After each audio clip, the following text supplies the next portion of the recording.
La psicología explica por qué tu silencio puede tener tanto impacto en esa persona. Hay una escena que se repite en miles de historias distintas.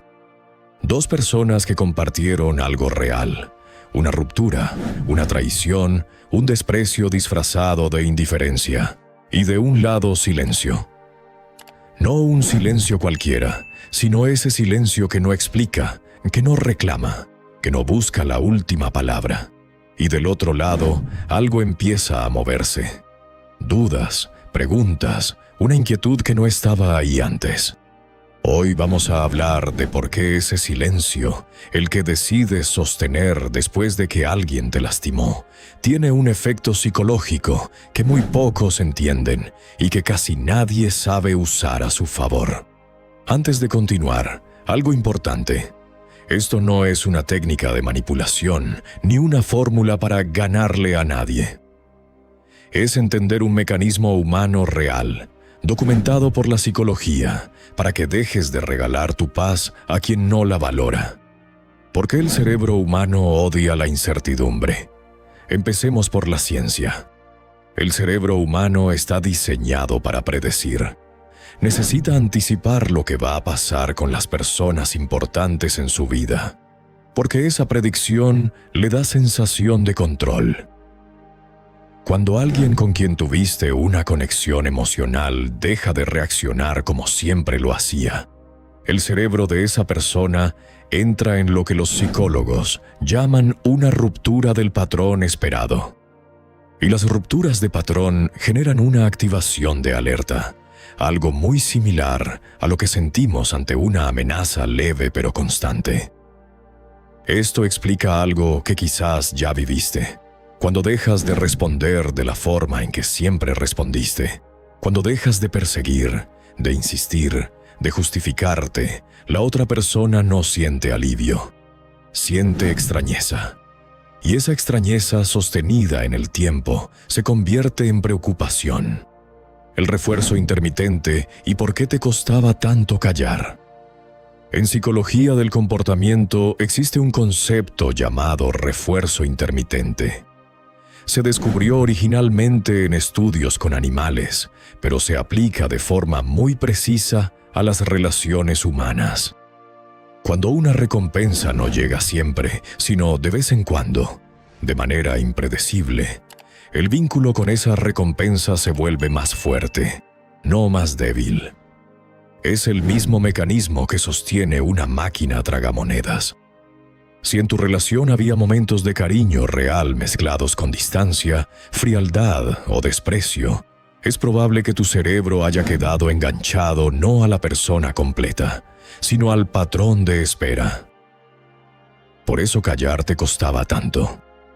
No era debilidad, era una respuesta condicionada. Entender esto es el primer paso para poder romperla. ¿Qué pasa en la mente del otro cuando tú dejas de reaccionar? Aquí está la parte que la psicología social explica con más claridad. Las personas que se acostumbraron a que reacciones, a que discutas, a que pidas explicaciones, construyeron una imagen de ti basada en esa previsibilidad. Cuando el comportamiento cambia sin aviso, ocurre algo llamado disonancia cognitiva. La persona sostiene dos ideas que no encajan. Yo sé cómo es esta persona, y esta persona ya no actúa como yo esperaba. Esa contradicción es incómoda, y la mente busca resolverla de inmediato, casi siempre buscando información. Por eso aparecen los mensajes tardíos, las indirectas, el interés repentino. No es que te extrañen de forma pura. Es que tu comportamiento dejó de encajar en el modelo mental que tenían de ti, y eso genera una necesidad casi obsesiva de recomponer ese modelo. Silencio no es lo mismo que evitación. Es importante hacer una distinción que muchas veces se pierde. Existe un silencio que nace del miedo, de la evitación, de no querer enfrentar un conflicto. Ese silencio no sana nada, solo pospone. Y existe otro silencio, muy distinto, que nace de una decisión consciente. Dejar de invertir energía emocional en algo que ya no la merece.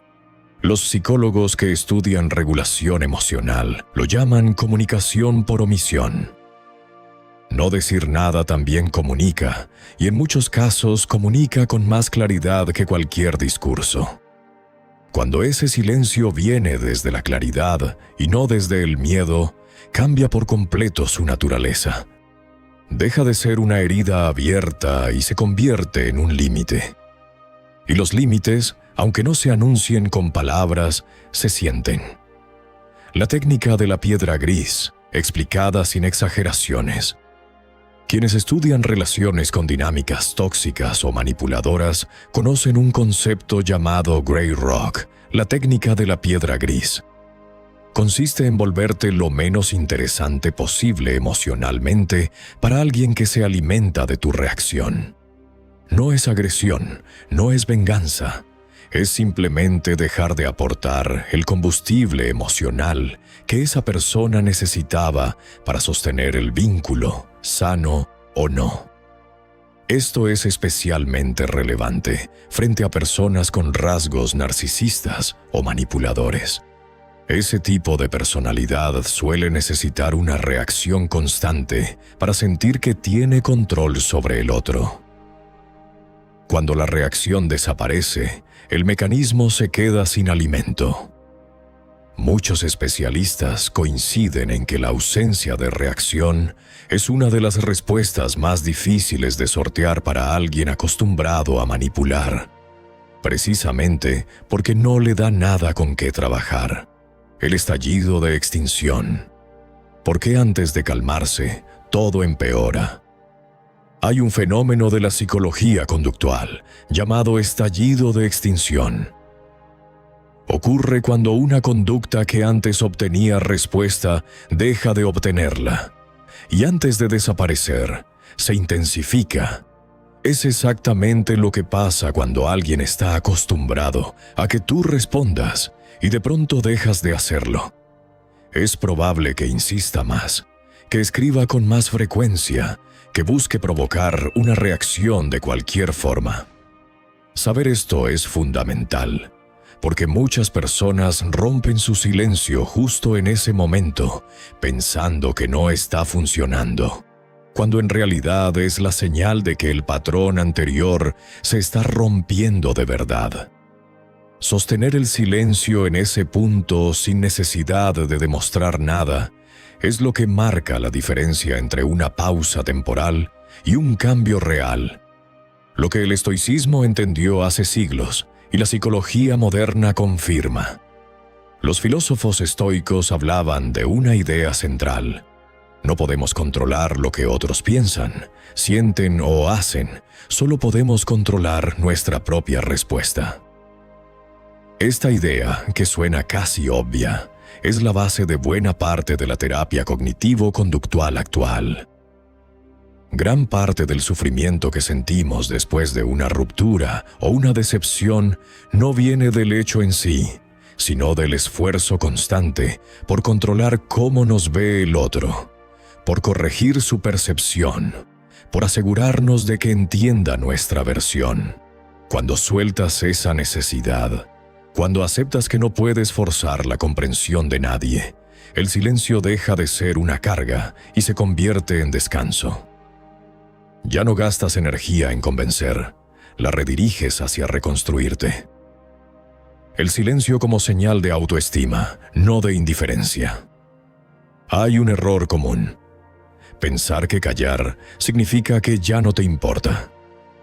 En realidad, la investigación sobre autoestima y regulación emocional muestra algo distinto. Las personas con un sentido más sólido de su propio valor tienden a necesitar menos validación externa después de un conflicto. No porque no sientan dolor, sino porque no dependen de la reacción del otro para procesar ese dolor. Su bienestar no está condicionado a que la otra persona entienda, se disculpe o reaccione de determinada manera. Ese es el verdadero origen de un silencio saludable. No es una estrategia para impresionar a nadie. Es la consecuencia natural de dejar de poner tu estabilidad emocional en manos de alguien que ya demostró no cuidarla. ¿Cómo aplicar esto sin caer en la frialdad extrema? Ahora bien, hay una diferencia importante entre silencio consciente y bloqueo total de emociones. El objetivo no es volverte una persona fría o incapaz de comunicarte.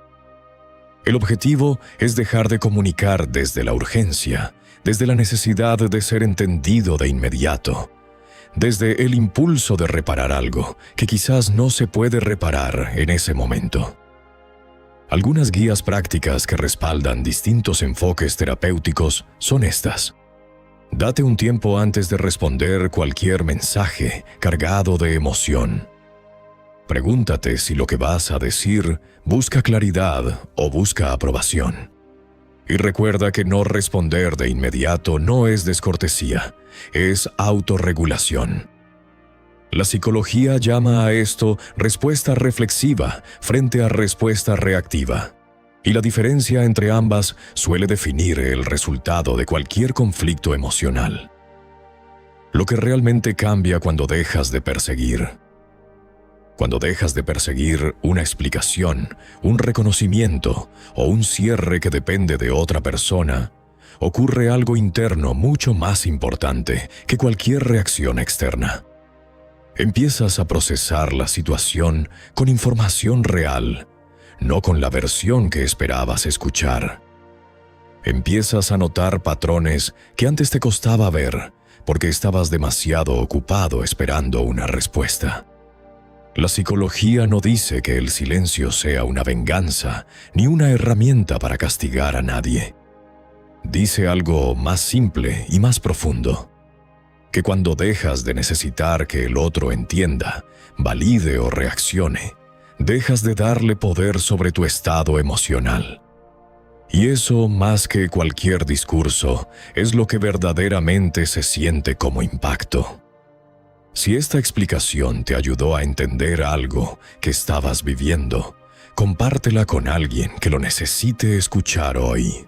Y si quieres que sigamos profundizando en cómo la psicología explica nuestras relaciones, quédate, porque esto es solo el comienzo.